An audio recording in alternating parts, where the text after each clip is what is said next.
Hey guys, it's me, Miss Benson.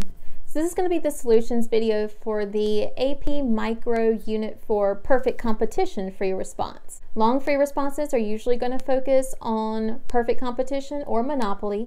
This is a perfect competition question, and this gives us a chance to review some of the characteristics and graphs of perfect competition. Now this says that best milk is a perfectly competitive constant cost industry. Don't worry so much about the constant cost part. Don't let that throw you off. You can pretty much completely ignore that. All this means is it's going to be a normal perfect competition setup just like we did in the fall.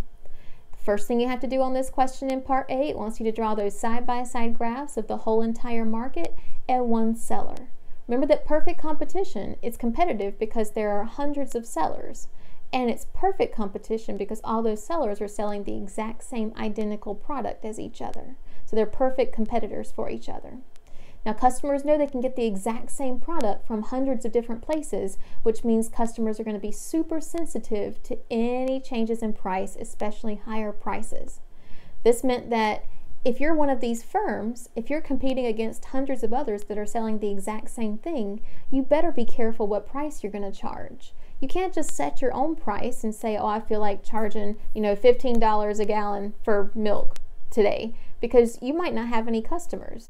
Instead, if you want to know a safe price that is going to be okay to charge and that's going to ensure that you have customers and that won't scare your customers away to all your competitors, you better be smart and you better look at the equilibrium market price for milk and take that price, write it on your sign, and charge it all day long. So remember that perfectly competitive firms were price takers. Well, we're going to draw this on our graphs. The first graph we have to draw is a market graph for the milk market. So go ahead and draw your y-axis labeled P, your x-axis labeled Q. You can put whole market or milk market as a title for this graph. Have a downward sloping demand curve labeled D, an upward sloping supply curve labeled S, and where those two intersect, you want to indicate that equilibrium as a dashed line over to the y-axis, P1, and a dashed line down to the x-axis, Q1. All right, now let's work on your graph for one milk seller in this entire industry. Over to the right-hand side, draw another capital L, label your y-axis, price, label your x-axis, quantity. And what we're going to do is we're going to take that equilibrium market price and we're going to draw a little dashed line across until we get to this graph. And once we get to this graph, we're going to draw a perfectly elastic horizontal demand curve at that price level.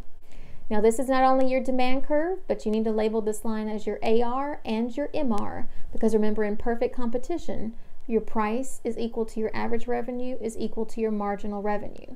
If you never change your price, if you're always charging the same price for your products, then the typical revenue you bring in and the extra revenue you bring in for one more gallon of milk is going to be the same as the price you're charging. Notice in the stem of this question it said that this milk producer is in the long run equilibrium. Well, in perfect competition, there's only one situation that firms can be in the long run, and that's breaking even, where your economic profits equal zero. We have to draw our cost curves on this individual firm's graph in such a way that it shows breaking even. So how are we going to do that? We're about to draw our average total cost curve, which is our U-shaped smiley face on this graph. Now, if we wanted to show breaking even, we're going to have the bottom of that ATC curve just skim up against the horizontal demand curve. Not dip below it, not be above it, just skim right up against it. That's how you show breaking even. From there, you can draw your average variable cost curve, and then when you draw your marginal cost curve, your Nike check, make sure that it goes through the minimum points of your ATC and AVC. You're not done with the graph yet. What you have to do on this graph is you have to show the price and output level for this individual firm. Now we've already shown the price, we took that from the market, so you got that part. But how are we going to show the quantity that this firm is producing? This firm is going to be producing at their best possible output level, which is their Q star. That's going to be where MR hits MC. Now your MC is your Nike check, your MR is the same thing as your demand curve, and those things are going to both hit each other at the bottom of that ATC. Draw a line down to your x-axis, that's going to be your Q star. Now part B says that consumer income is going to fall, and we've got to show the effect of a decrease in consumer income on the whole market and on an individual firm. Well, if consumer income falls, then people don't have as much money to buy milk, and so that's going to decrease the overall demand for milk.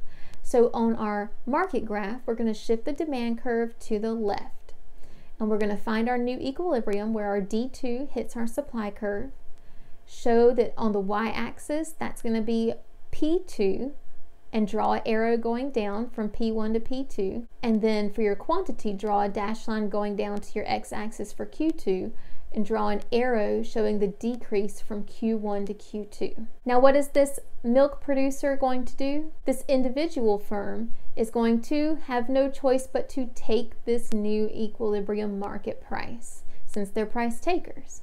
So what you want to do is you want to show a dashed line across to your individual firm's graph from that equilibrium and show that they're taking a lower equilibrium price. You want to show a lower horizontal, perfectly elastic demand curve. You can label that P2 on your individual firm's graph, and remember that this is your demand curve, your AR, and your MR. Now what quantity is this milk producer going to produce at now? Wherever MR hits MC. Drop down to the x-axis, that's, you can say Q star 2, and you can draw an arrow showing how your quantity decreased. Now it wants you to shade in the area of profit or loss. So you want to shade in the rectangle because they're looking for total profit or total loss here. You want to shade in the area that goes from ATC down to average revenue, and you want to take that all the way over to your y-axis. Part C is our shutdown rule.